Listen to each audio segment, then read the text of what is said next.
Six of the Best, the original podcast series by Blatantly Blunt, only on Kiki.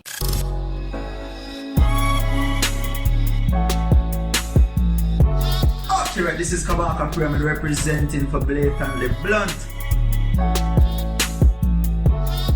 Six of the Best is an exploration into the inspirations of the songs and albums which inspired and defined our guests. The six-part rundown consists of 3 of the releases which gave them the inspiration and defined their years growing up, as well as 3 songs of their own which defines their own musical identity. Kabaka Pyramid is a conscious, revolutionary lyricist hailing from Kingston, Jamaica, who blends the power, energy and melody of reggae with the lyricism of hip-hop. His 2018 album, Kontraband, was executive produced by Damian and Stephen Marley and features Chronixx, Akon, Protege and Damian Marley too, amongst others.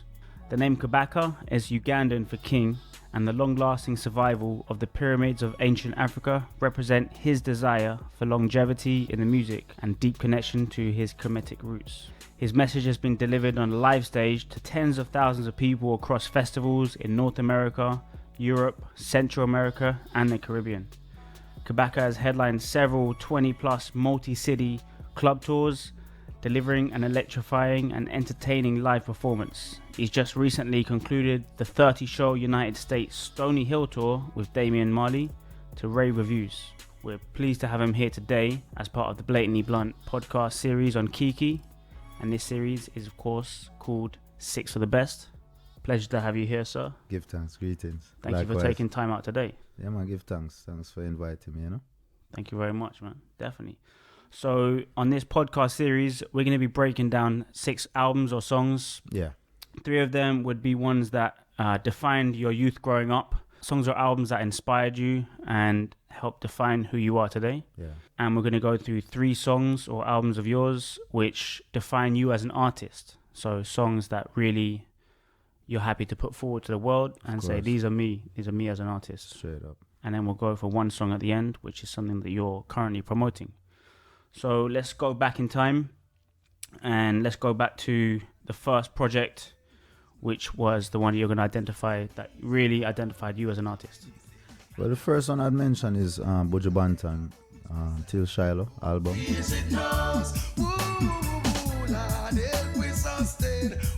It's a monumental album in reggae music. I remember my father had the album, the CD, and he used to play it like when I go over to his house, because he and my mother split when I was kind of young. So I used to go over my father's house and he had this change and we would listen like Buju Banton, Till Shiloh. Another album, a notable mention was Shaggy Bombastic. That's another one that I used to listen there and I always kind of identified with. And then it kind of later made sense to me because, it had that kind of hip-hop influence too. But Buju's album was really an important one for me. Just in that time, having an artist put out such a monumental work with so many hits, and as a youth who kind of grew up in the church, I remember an incident once where, not an incident, but occasion where this musician from the church decided to, sing one of Buju's songs in church. And obviously Buju, as a Rasta artist at that time, singing about Jah, and not necessarily God or Jesus, from the Bible and such.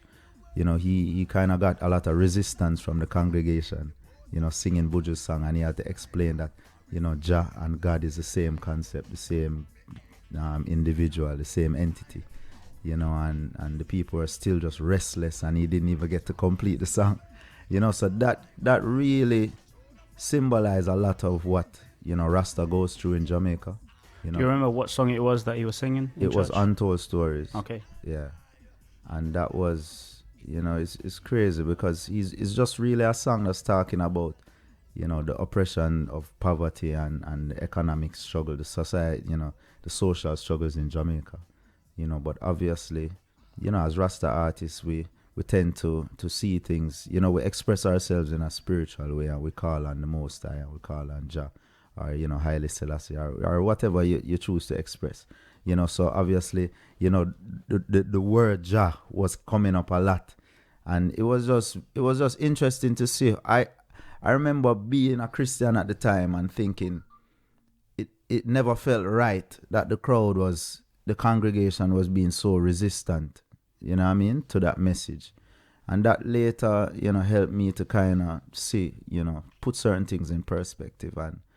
And then, you know, later on in life when I started to listen Sizzla Kalonji, you know, one of his greatest albums being Praise Ye Jah, you know, being another one that I kind of mentioned, that really caused a shift in my life from, you know, just being someone who, you know, identifies as a Christian, who doesn't really, he just kind of accepted whatever I was told in church and in school, to somebody who started to really seek knowledge for myself.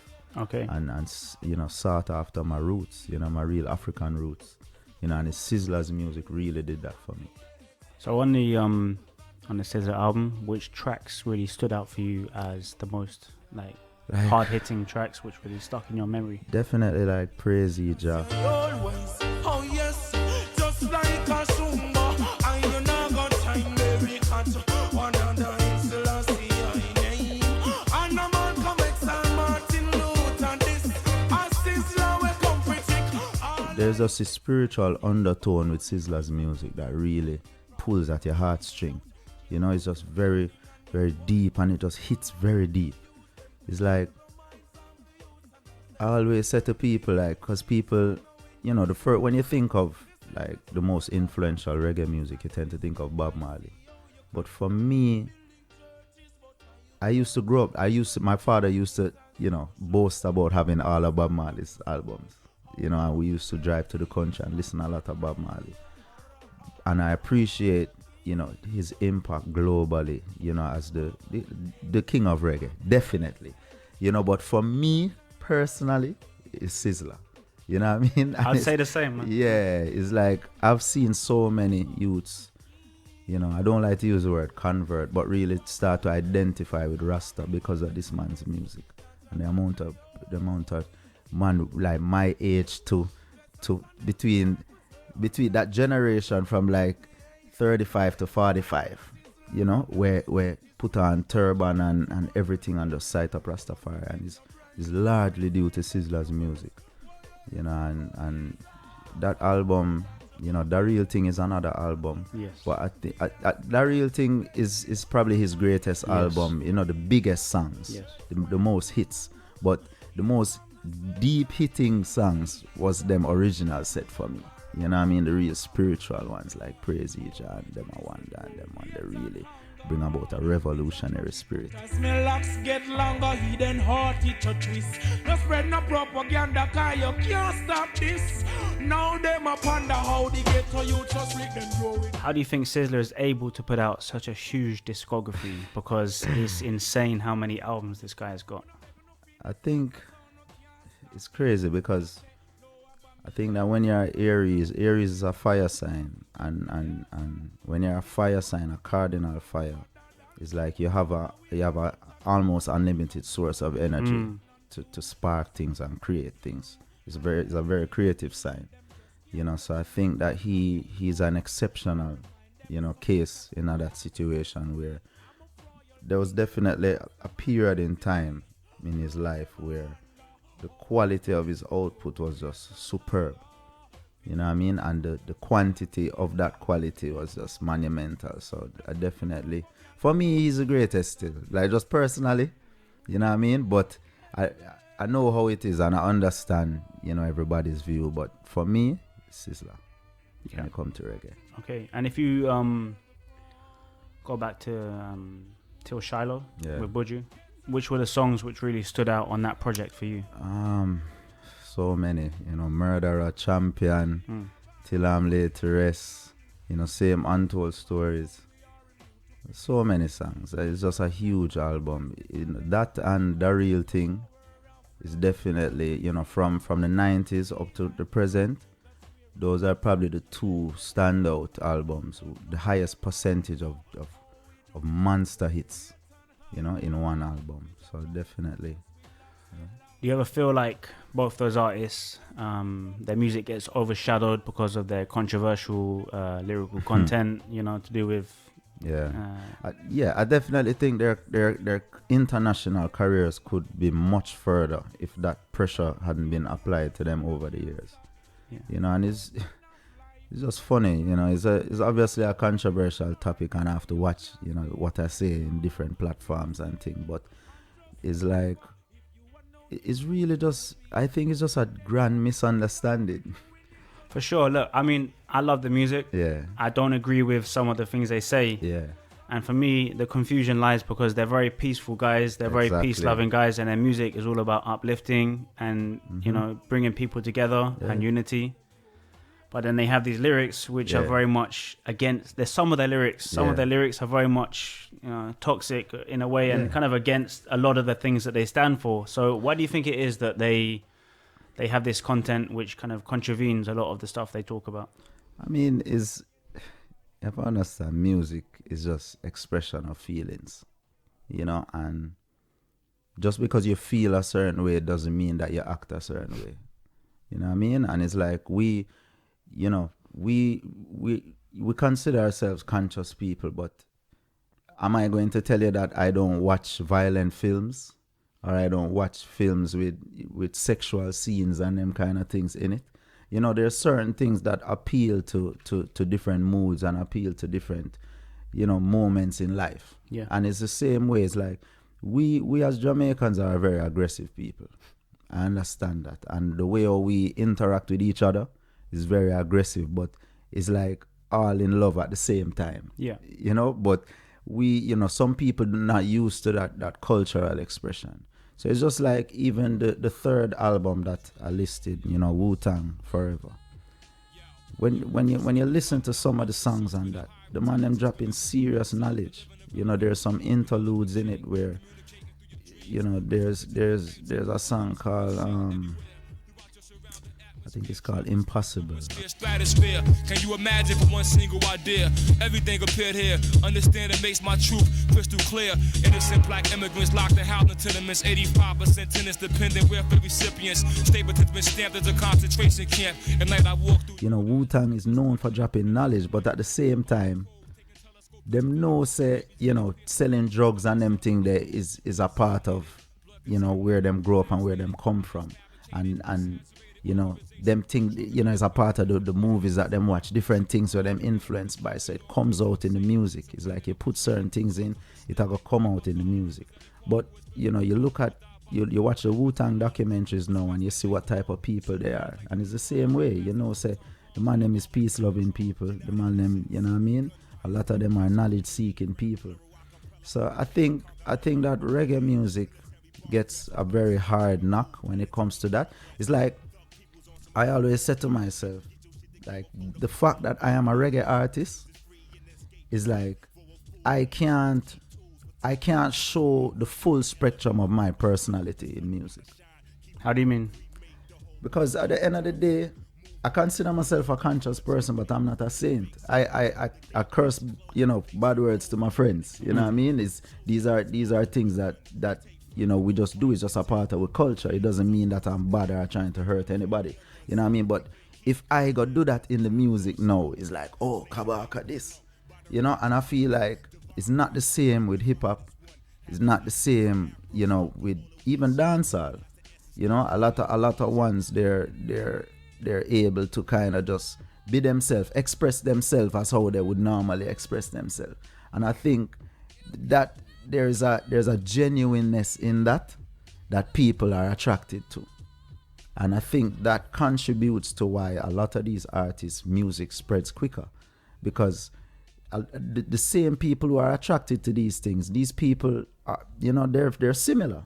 You know, they're seeing similar things and them see them, like if you go on like all Popcorn, if you go on him Instagram now, right now, the man is just doing things that all of the kids can relate to, because him just being himself, him being the same way a lot of these kids act and identify with. Now, I'm a man who joke around a lot, but it's like, would my fan base understand a lot of the ways that I joke around?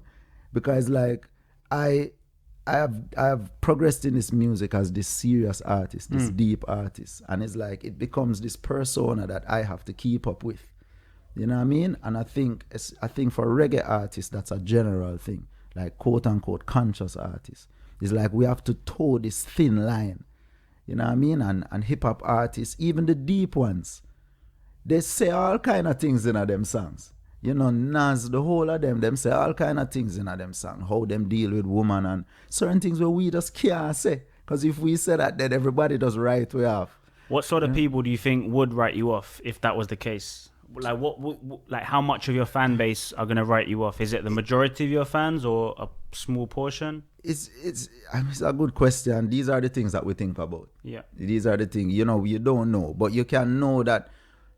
All right, like if I post a picture I like Puma. I like the brand. I like to wear Puma. If I post a picture in all Puma, you're gonna have some people who is saying how, you know, Puma, these brands are doing this and you shouldn't support these brands. And I think that conscious artists get that type of feedback more because people hold us up on this pedestal and people expect certain things from us. They project on us what, you know what I mean? And it's fair. I do the same thing with certain artists too. You know, when I hear say certain artists do certain thing, I'm like, for real? You know, because you don't expect that. You know, and I understand what it is. So, you know, I try to maintain that balance. But I don't know what percentage it is. But I just feel like once you position yourself within the industry a certain way, it's like people expect you to maintain that, you know? Yeah. Okay.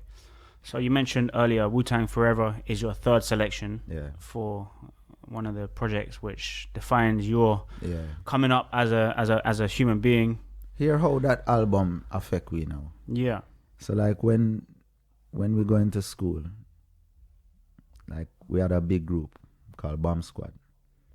It would have been like 20 of us walking around the school. A lot of us wearing like Wallaby, Clarks and them things. They're like, enough of it influenced by Wu-Tang, you know, and just that kind of camaraderie. And even coming out of high school when we just started to do music, it was a bunch of us, a lot of us were even rapping.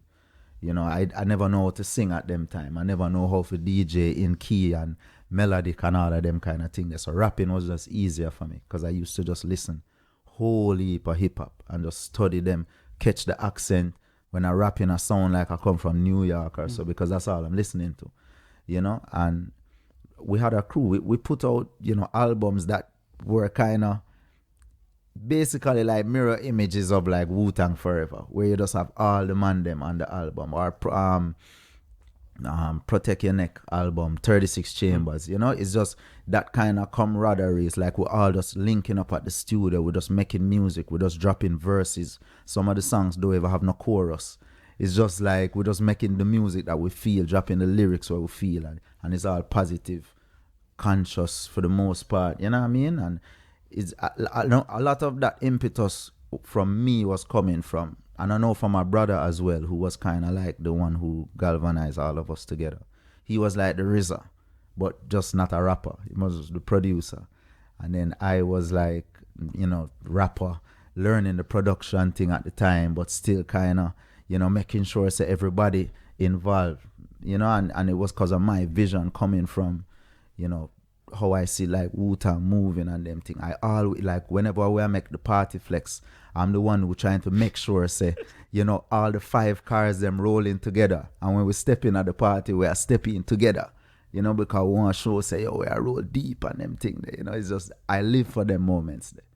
Okay, so what made you choose WuTang Forever over 36 Chambers, which many people consider one of the greatest hip-hop albums of all time? Hear what? Let alone the greatest Wu-Tang album. Let me tell you. So I started listening hip-hop in 96. That's when lyrically the evolution of lyricism had already set in by 96. So it's like when you're listening at that point in time and you're hearing the Wu-Tangs at that time, you're hearing Nas, you know, after it was written, like not even Illmatic, like it was hard to process 36 Chambers lyrically because the lyricism was slightly simpler. You know, it took me a while to start to appreciate what 36 Chambers really was. But at the time, I was like, yo, Wu-Tang Forever. The type of lyricism, you know what I mean, the multi-syllable, you know, the way how lyrics just evolved. Like, it took me a while now, and then and then even the texture of the composition, the beats, it's like I really had to go in and say, yo, this is what the man them was doing in 92, 93. You know, and then it took me a while to develop that sensitivity to appreciate earlier hip hop. You know, and that took me a few years. But it's still the album that changed the game for me, because that was the first one. Maybe because you were a bit older, it was a bit later on in the history of hip hop. But what I'm saying is, I still have to consider Forever, even though I appreciate 36 Chambers as definitely one of the greatest, and even from start to finish, a more consistently great body of work than WuTang Forever. Because it's a double CD. There's a bunch of tracks that people consider like filler tracks, even though I love all of them. You know what I mean? But it's just like how The Real Thing is the greater album, but Praise Ija is like my personal. You know what I mean? It's like I just have a preference for that. It's similar with Forever and like 36 Chambers and stuff. Never learn. This my testament to those burned. Play my position in the game of life, standing firm. On foreign land, jump the gun out the frying pan into the fire. You know, there's other albums like Iron Man, you know, Only Built for Cuban Links, Liquid Swords. Like, when you're talking about early Wu-Tang albums, Liquid Swords is my album from Jizza. Like, I listen to that a lot more than 36 Chambers, you know, and all of the man them is on it. You know, when the man them doing albums, it features everybody. It's not like really a solo album, you know, but yeah, okay. I just really so New York went is in. really, you're a heavy New York hip hop head? Yeah, East Coast, yeah. Definitely. Yeah, any other sure. albums outside of New York which really stood out for you growing up? Definitely like Common from Chicago. You know, Eminem, Detroit. Like the first one. I wasn't really feeling Eminem stuff. Like maybe the first and second. Slim Shady, Marshall Mathers. Yeah, after that things kind of shifted up a little bit. I don't know, something changed with his whole vibe. But yeah, Common like Water for Chocolate. What's the other one? You know, obviously I used to love her. You know, all of them albums. Common is one of my personal favorites. You know, the Roots from Philly. Okay. Yeah, I'm not super big. I wasn't a super big West Coast, you know, listener, but there's some artists I really listen. Like Raskas, you know, very lyrical, like a lyrical genius. Obviously, you know, they're just classic albums like the Chronixx and such. You know, 100. Snoop Dogg have classic albums. But them just wasn't lyrical enough for me to really appreciate, you know. Have there been any UK rappers that have really grabbed your attention? Yeah, definitely. Especially now an artist called Dave. Dave? Yeah, he's the one that I've been listening. You know, because, I mean, obviously, you know, like Akala is somebody I know. You know what I mean? He's somebody I know and look up to, you know, for sure. And lyrically superb. Dave as a, you know, somebody who kind of doing it right now. Definitely listening to him. The kid's ahead of his years. He's 20, 21 years old. Serious? He's 15 years younger than Akala. And it seems like he's got the mind of a OG. Yeah, for sure. It's amazing how much depth the guy has for someone of his... And in music, translating too. It translates. It doesn't feel like obviously some of the songs are very deep, but it doesn't feel like it's way over the head of the average, you know, young person. Is a way how he's composing his lyrics that is easy to kind of get where he's coming from and digest and relate to.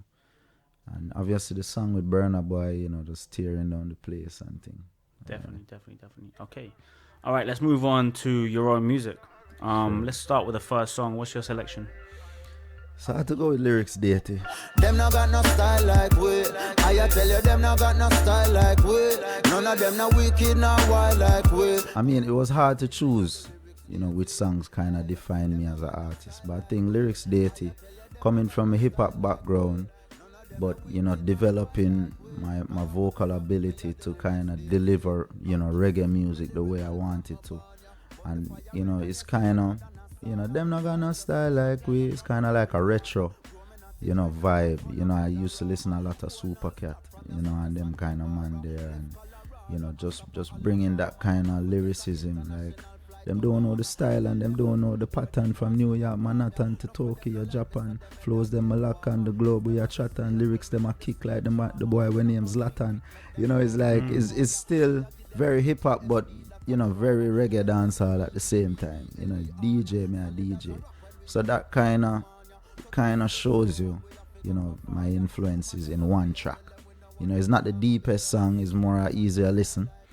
You know, and that's why I had to go with, you know, for second I had to go with Meaning of Life. You know, because I feel like my identity is definitely an artist who goes in, you know, in terms of the message. You know, and that for me was me really going in, you know, in terms of a topic, talking about reincarnation. And it's like that kind of rhythm is my kind of reggae. Like, you know, boof, buff, heavy, kick, snare. You know what I mean? Like that rockers kind of sound, that Black Uhuru type of sound. You know, 80s reggae. You know, that, you know, and just going in on the message and something like that. I think that encapsulates a lot of what I'm about as an artist. And it wouldn't be Kabaka without lyrics, not so much on the spiritual side, but talking about the system. And that's why I had to go with Well Done. Inna your face, them a smile up. Behind your back, of money, them a pile up. Try to start your business and them quick for spoil up. You know, it's a political song, it's a sarcastic song. You know, congratulate him for the job them doing, tearing down the place. You know what I mean? The politicians in Jamaica, in the world, in UK, everywhere. You know what I mean? I think that the way how I wrote that song, it definitely says a lot about, you know, what's going on in my mind when it comes to things like that. And yeah, you know, that, you know, even the connection with Damian, you know, he produced a track, and him being a major influence for me as an artist over the years, and that was a monumental shift for me. You know, my musical linkage with him kind of started at that point too, and him being the one who, you know, put my album together basically is. How did that connection come about? Because that's, I guess, a connection that almost every reggae artist in the world would love to have. Yeah, it's crazy, right? I mean, he definitely wanted to do more production. He wanted to, you know, venture more into producing albums for like younger artists, reach out to the younger generation. And he reached out to me through a mutual friend that he had a rhythm he wanted to do a juggling on, which is obviously voicing multiple artists, different songs on the same rhythm, putting out a compilation. And that's what that was, you know. Well Done, you know, Chronixx was on the rhythm, Jesse was on the rhythm, Tidal, you know, Damian Marley was on the rhythm as well. And yeah, that's just how it began. I wrote the song within, you know, like I got the rhythm while I was watching a football game. You know, I think it was a El Clasico, Barca against Real Madrid. And as soon as the game finished, I put on my headphones, and within maybe 45 minutes I wrote the entire song. And I don't usually just write a song started. I usually have a chorus on first verse, and I'm happy, because I can always just go into the recording booth and finish it, from off of my head. But that song, I wrote everything from start to finish right there and recorded it. Then we flew to Miami, worked on the mix of the song, with Damian and his engineer, and that's when we just started talking about doing further music. That was like late 2014. Wow. So when did your career first start as a serious artist then? I would say when we dropped the Rebel Music EP in 2011, that's kind of when we really entered the music business. We were making music before, but I guess we weren't as, when we look back at it now, we were probably not as serious about it until then. But I was still in school and things like that, and the team was working, and it was just a different vibe then. But when we put out that CD, that was kind of the decision, like, I'm not going to do the rapping thing anymore. I just focusing on reggae, but still bringing that hip hop influence into reggae, and having that be my identity. So Rebel Music was that. A lot of those songs would really encapsulate me as an artist. But I think I've grown so much since then. Like, if I wanted to play some songs for people, I would probably play some of these more recent songs. you know. But like Free From Chains from that album, you know, Ready for the Road, Warrior, I Alone, these are some crucial songs where like definitely would also define me as an artist too. Are they available online? Yeah, but for free. We didn't release them on any like official. It was kind of unofficial release. You can download it free off of Bandcamp, and I think SoundCloud links are up. Like it's on YouTube. You know, you can get the Rebel Music, listen to the Rebel Music songs on Bandcamp, SoundCloud, YouTube. It's not like on iTunes or Spotify or. Okay, so another one of your songs which I noticed you didn't mention is Liberal Opposer. And that was a tough decision too. I guess it's a popular song of yours. Yeah, for sure. Partly for the production, but more importantly for the message. On the throne, on the battlefield, I'm a rebel with a cause, never pass. Babylon a devil on the battlefield, I'm a rebel with a cause. Observe the laws of my heart.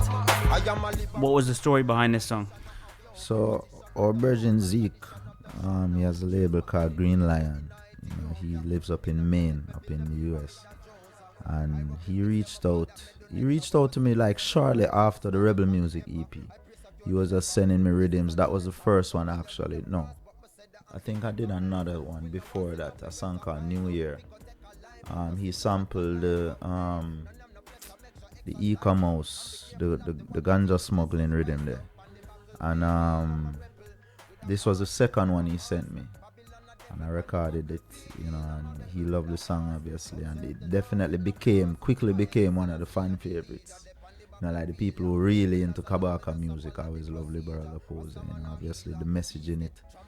Being a rebel with a cause, talking about some deep, like Kemetic stuff and, you know, yeah, some hieroglyphic language stuff, may I talk about it, and it was just really, yeah, that one was one that I was definitely contemplating to use, you know. But sometimes there's certain lyrics that, you know, when you're young and you're kind of hot-headed, and you know you just say certain things, and like, you know, it like somebody who listen that song now, you know, if they're like a Christian, they might be turned off when I say be careful about the Jesus Christ stuff, and you know certain little things like that. So you know, it's just an evolution, and you know, obviously you have to express what's on your mind, but you know, sometimes there's a little, you know, there's more maturity as you grow, you know. So that was recorded when?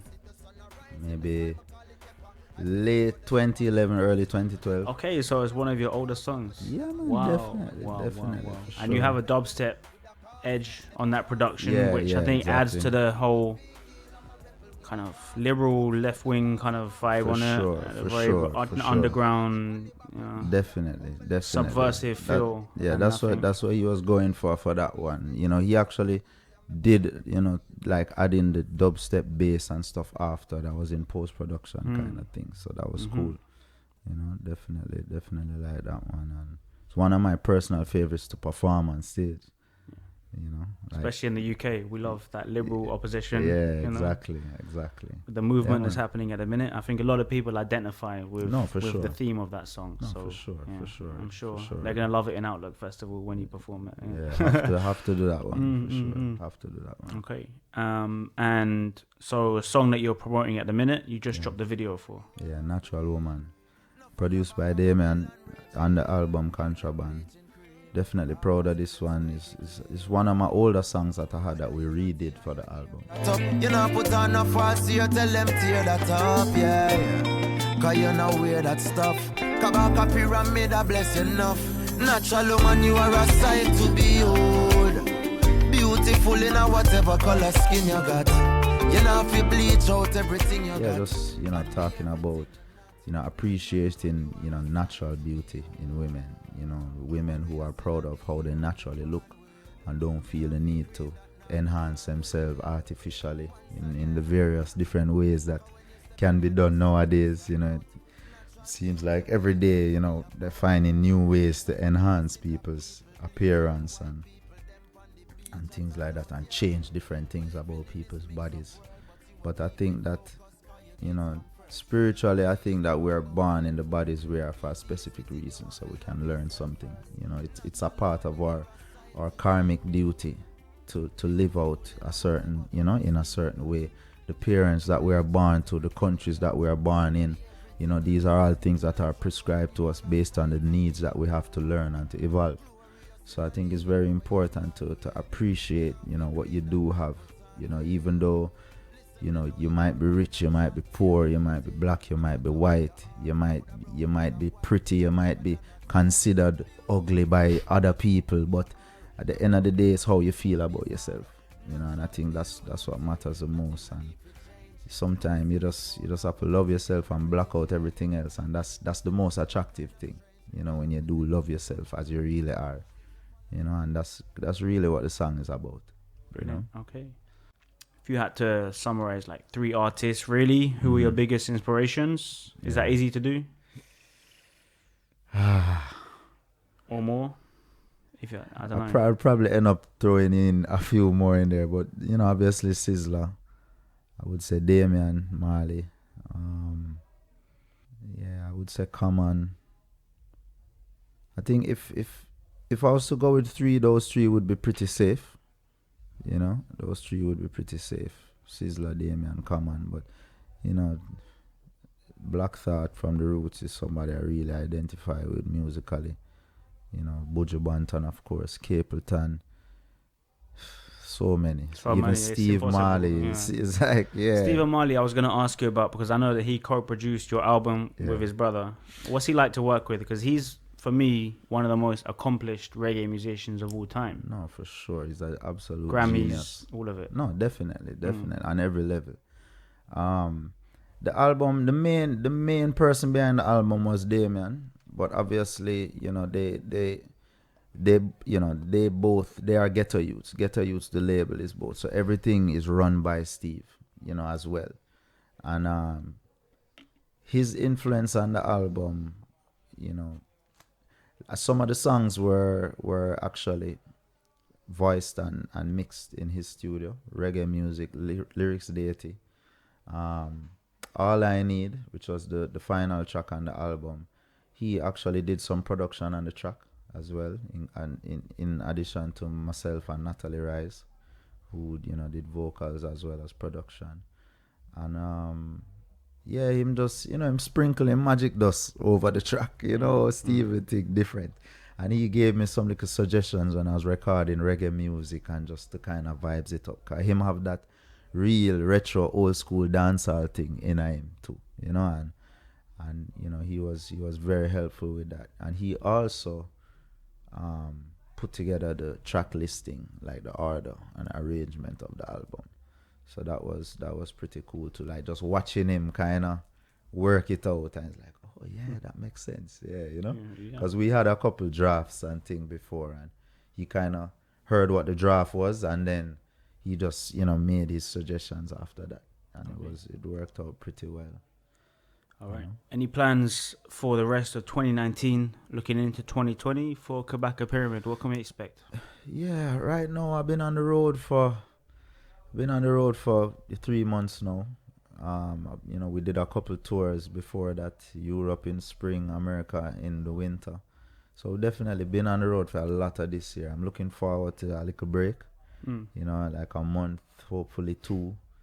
And then, it's possible that we'll come back to UK in November. Nothing set in stone yet. We're looking at some dates in Africa in December. Hopefully that can manifest. Supposed to be doing a show in Kingston, in Jamaica. And just other than that, I would love to do some more videos from the album, because I really believe in the songs, and I'm loving, the impact Natural Woman is having on YouTube. The numbers are looking good. Reggae music was really good for us. It dropped in January and it's almost at 5 million views now, so that was very good. It's encouraging to see that, even though to the average person it might be old songs, but it's still fresh, they're still relevant, and the message in the songs is still important. So still want to do a couple more videos, and then look to start releasing some new music. And I'm producing a rhythm as well, a juggling rhythm that I haven't recorded on it, but I've recorded various artists on it. So that's my first, juggling project that we'd be doing as Baby Rock. So we're definitely looking forward to releasing that sometime in the latter part of this year. Is that going to feature new upcoming artists? Definitely. Yeah. Definitely. Anyone that you can mention? King Mas. I have Iris Soldier. I have Tamo J from out of Jamaica. King Mas is based in Boston. Iris Soldier. It's a good brethren of mine who is based from Barcelona, and he actually introduced me to Genius, who produced like 3 songs on the album, and somebody I work with a lot. So it's definitely a lot of my friends are on the album, on the rhythm, I should say. Dope.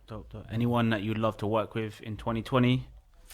Definitely want to do some more work with Steve, because we kind of just basically, just scratch the surface of working with Steve Marley.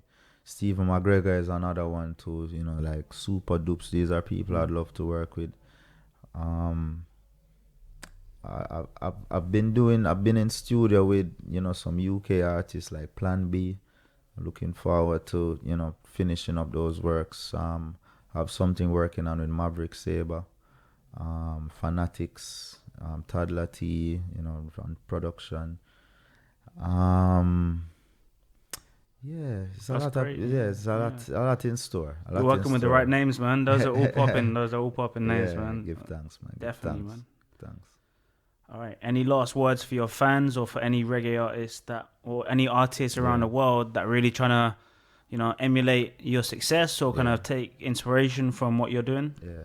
Well, it's all about focus, It's all about focus, It's a art form. Music is art, but you have to understand the business.